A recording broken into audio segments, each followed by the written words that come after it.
इस एपिसोड के आगाज में आप लोग देखेंगे सिकंदर जो कि रोमाना को ढूंढ रहा है। जब उसे मालूम हो जाता है कि रोमाना कहाँ है, सिकंदर उसी वक्त रोमाना के पास जाकर उसको कहता है, रोमाना मैं तुम्हें वो इज्जत दूंगा जिसके तुम हकदार हो, तुम आज ही मेरे साथ चलो, मैं तुम्हें हवेली लेकर जाऊंगा। रोमाना सिकंदर साई की बातें सुनकर बहुत ही ज्यादा हैरान होती है। सिकंदर ये सब कुछ इसलिए करेगा क्योंकि वो अच्छी तरह से जानता है कि माही फरहाद से मोहब्बत करती है और माही की मोहब्बत फरहाद है, इसलिए सिकंदर इन दोनों के दरमियान नहीं आना चाहता। रोमाना भी सिकंदर के साथ जाने के लिए राजी हो जाती है। सिकंदर जैसे ही हवेली पहुंच जाता है, अमासेन रोमाना को देखकर कहती है, तुम ऐसे यहाँ पर क्यों लेकर आए हो? सिकंदर अमासेन को कहता है, मैं रोमाना से बेपनाह मोहब्बत करता हूँ और ये इस हवेली की चौखट को पाना चाहती थी। अब जब हमें मालूम हो चुका है कि माही फरहाद से मोहब्बत करती है, इसलिए हम उन दो मोहब्बत करने वालों को कैसे अलग कर सकते हैं? क्या आप अभी चाहती है कि मैं माही से शादी कर लूँ और माही अपनी सारी खुशियों से महरूम रहे? रोमाना अमासेन को कहते हैं, सिकंदर बिल्कुल ठीक कह रही है, जिस तरह हम दोनों एक दूसरे से मोहब्बत करते हैं ना, इस तरह वो दोनों भी एक दूसरे को चाहते हैं। हमें माही और फरहाद को मिलवा देना चाहिए। सिकंदर और रोमाना की बातें सुनकर अमासेन भी माही और फरहाद को मिलवाने के लिए राजी हो जाती है। दूसरी तरफ नाज़िर शाह जैसे ही दरगाह में पहुंच जाता है, नाज़िर शाह के बंदे फरहाद को बहुत मारते हैं।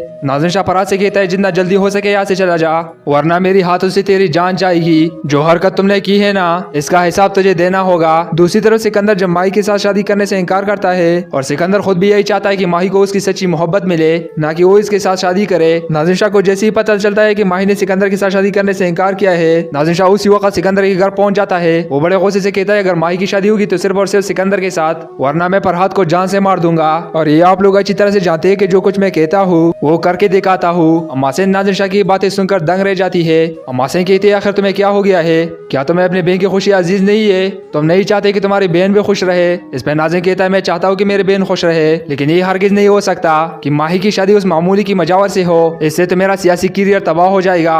ये बातें सुनने के बाद अमासेन दंग रह जाती है। अमासेन सोचती है कि नाज़िर शाह किस कदर खुदगर्ज है, इसे तो अपने बहन की खुशियों की जरा भी परवाह नहीं है। अगर उसे किसी चीज की परवाह है तो सिर्फ और सिर्फ सियासी करियर की, और इसे बचाने के लिए वो अपने बहन को भी कुर्बान कर सकता है। नाज़िर शाह की हैसियत सब लोगों के सामने आ जाती है। दूसरी तरफ नाज़िर शाह अपने वालिद कासिम शाह से कहता है, सिकंदर ने अच्छा नहीं किया, इस तरह तो मेरा सियासी करियर डूब जाएगा। अगर माही को शादी करनी होगी तो सिकंदर के साथ। इस पे कासिम शाह कहते हैं, नाज़िर शाह हौसले से काम लो। नाज़िम कहता है, हौसले से काम लेने का वक्त खत्म हो चुका है। नाज़िर शाह ये कहकर बड़े गुस्से से माही के पास आता है। नाज़िर शाह माही को कहता है, आज जो कुछ भी हो रहा है इसके जिम्मेदार सिर्फ और सिर्फ तुम हो। इस पे माही कहती है, आपने मेरी शादी तैमूर के साथ करवानी चाहिए, मैं उस रिश्ते के लिए राजी हो गई थी, और अब जब मैं सिकंदर के रिश्ते के लिए राजी हो गई थी फिर भी आप कह रहे हैं कि सब कुछ मेरी वजह से हो रहा है। नाज़िर शाह कहता है, सिकंदर ने तो इनकार कर दिया है ना, और उसकी कसूरवार सिर्फ और सिर्फ तुम हो। तुम्हारी वजह से सिकंदर ने इस रिश्ते के लिए इनकार किया है और अब इसका हिसाब फरहाद को चुकाना होगा। ये सुनकर माही बहुत ही ज्यादा डर जाती है। दूसरी तरफ शाकिर सिकंदर के पास खबर लेकर आता है, फरहाद को मारने के लिए नाज़िर शाह और उसके कुछ बंदे निकल पड़े हैं। ये बात सुनकर सिकंदर बड़े गुस्से में आ जाता है। अगर नाज़िर शाह ने फरहाद को कुछ भी कहा तो मैं उसे जान से मार दूंगा। शाकिर कहता है, तो फिर बंदों को तैयार करूँ, बस आप सिर्फ हुक्म दे, मैं चला जाता हूँ। सिकंदर कहता है, नहीं तुम अकेले नहीं जाओगे, बस सिर्फ अपने बंदों को तैयार करो, मैं भी तुम्हारे साथ चलूंगा। नाज़िर शाह की इतनी हिम्मत कि वो फरहाद को नुकसान पहुंचाए। इस बार नाज़िर शाह का सामना किसी और से नहीं, मुझसे है। दूसरी तरफ जब नाहिद को पता चलता है कि फरहाद जिंदा है, नाहिद परी के पास आकर कहती है, क्या सच में फरहाद जिंदा है?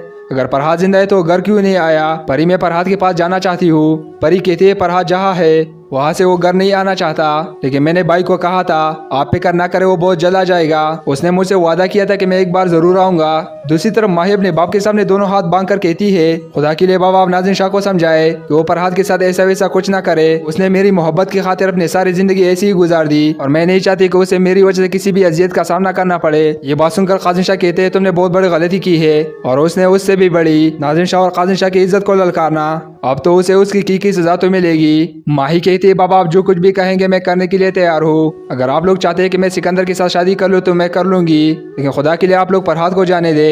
माही की बातें सुनकर कासिम शाह भी बहुत ही ज्यादा परेशान हो जाता है, क्योंकि नाज़िर शाह जो फैसला कर लेता है तो उस पर डर जाता है। पहले भी उसकी दुश्मनी की वजह से तैमूर की मौत हो चुकी है। तो फ्रेंड्स, आप लोगों को क्या लगता है, नाज़िर शाह फरहाद को माफ कर पाएगा?